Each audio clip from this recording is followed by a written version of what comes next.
అందరికీ నమస్కారం. చంద్రబాబుకి పెద్ద దెబ్బ. ఇక లేవడం కష్టమే. ఈ విషయాన్ని తెలుసుకునే ముందు వీడియో మీరు కంప్లీట్‌గా చూడండి. అప్పుడే మీకు కంప్లీట్ ఇన్ఫర్మేషన్ ఏంటో అర్థమవుతుంది. అదేవిధంగా చాలామంది వీడియో చూస్తున్నారు కానీ సబ్స్క్రైబ్ చేసుకోవడం మాత్రం మర్చిపోతున్నారు. దయచేసి సబ్స్క్రైబ్ చేసుకోండి. సబ్స్క్రైబ్ చేసుకోవడం వల్ల నేను చేసే ప్రతి ఒక్క అప్డేట్ మీరు ముందుగానే పొందగలుగుతారు. అదేవిధంగా చాలామంది లైక్ చేయడం మర్చిపోతున్నారు. దయచేసి లైక్ చేయండి. లైక్ చేయడం వల్ల ఈ ఇన్ఫర్మేషన్ అనేది మనం చాలామందికి రీచ్ చేసిన వాళ్ళు అవుతాం. ఇంకా లేట్ చేయకుండా వీడియోలోకి వెళ్ళిపోతాం. ఫ్రెండ్స్, పచ్చ మీడియా ఇప్పుడు కూటమి ప్రభుత్వానికి శత్రుగా మారిపోయిందా? అదేంటి పచ్చ మీడియా అంటే తెలుగుదేశం పార్టీకి ఇప్పుడు కూటమి ప్రభుత్వంలో అనుబంధంగా ఉన్న జనసేన, బీజేపీ పార్టీలకు మిత్రపక్షంగా ఉండాలి కదా! కానీ కూటమి ప్రభుత్వానికి ఆ మీడియా ఎందుకు వ్యతిరేకంగా మారింది? అసలు ఏం జరిగింది? ఇవే ప్రశ్నలు ఇప్పుడు తెలుగు మీడియా ఆంధ్రప్రదేశ్ రాజకీయ వర్గాలను కుదిపేస్తున్నాయి. ఆ మీడియా శుద్ధులు చెప్పడంతో మహా నేర్పరి గత కొన్నేళ్లుగా చంద్రబాబును తన కనుసైగుతో సాధిస్తూ అండదండగా ఉంటూ వచ్చారు. జగన్ అన్న, వైసీపీ అన్న ఒంటికాలుతో లేస్తూ ఉంటారు. ఎక్కడ తేడా కొట్టిందో కానీ ఆ పచ్చ మీడియా అధినేతకు చినబాబు, లోకేష్‌కి మధ్య గ్యాప్ వచ్చింది.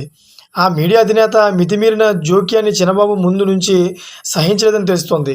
తెలుగుదేశం పార్టీ అంతర్గత వ్యవహారాలతో పాటు చివరకు టికెట్లు కేటాయింపు, ఇతర బిజినెస్ వ్యవహారాల్లో కూడా ఆ మీడియా అధినేత ఇష్టం వచ్చినట్టుగా ఆదేశాలు జారీ చేస్తూ నేను చెప్పింది చేయాలి, ఎందుకు చేయరు అని డామినేషన్ ధోరణితో మాట్లాడడం లోకేష్‌కు నచ్చలేదని తెలుస్తోంది.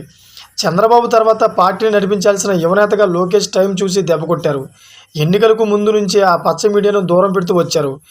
ఎన్నికలలో మరో అగ్రశ్రేణి మీడియా సంస్థకు ఏకంగా కోట్లాది రూపాయలు వాణిజ్య ప్రకటనలు కట్టబెట్టిన తెలుగుదేశం పార్టీ ఈ మీడియా సంస్థకు అందులో సగం ప్రకటనలు కూడా ఇవ్వలేదట. అది కూడా ఆ మీడియా సంస్థ అధినేత కోపానికి కారణం అయిందని అంటున్నారు. ఇక ప్రభుత్వం వచ్చాక కూడా లోకేష్ అపాయింట్మెంట్ ఇవ్వకపోవడం, చంద్రబాబుతో కూడా డాడీ మీరు ఆయనకు అనవసరంగా ఎక్కువ ప్రయారిటీ ఇవ్వద్దు, పార్టీకి నష్టం కలిగిస్తుంది, ఇప్పటికే చాలా కంప్లైంట్లు ఉన్నాయని చెప్పడంతో ఆ మీడియా అధినేతకు కోపం నశాలకి ఎక్కేసిందని అంటున్నారు. అందుకే కూటమి ప్రభుత్వం ఏర్పడి నెల రోజులు కాకుండానే ఆ మీడియా సంస్థల ప్రభుత్వానికి వ్యతిరేకంగా వార్తలు వస్తున్నాయని తెలుస్తోంది. చంద్రబాబు సైతం ఈ విషయంలో చేతులు ఎత్తేశారట. మరి ఈ 5 ఏళ్ళు మీడియా సంస్థ వర్సెస్ కూటమి ప్రభుత్వం వారు ఎలా ఉంటుందో చూడాలి. అయితే మీడియా సంస్థకైతే ఫుల్ కోపం తెస్తుంది. ఇక చంద్రబాబునైతే పడగొట్టే స్థితిలో అయితే పనిచేస్తారని చెప్తున్నారు. అయితే ఇది చంద్రబాబుకి ఇది పెద్ద దెబ్బే అనుకోవాలి. ఇంకా ఫ్యూచర్లో లేవడం కష్టమని చెప్పేసి చాలా నాయకులు అయితే చెబుతూ ఉన్నారు. చూసారు ఫ్రెండ్స్, లేటెస్ట్ అప్డేట్స్ కోసం ఛానల్ సబ్స్క్రైబ్ చేసుకోండి. Thank for watching friends.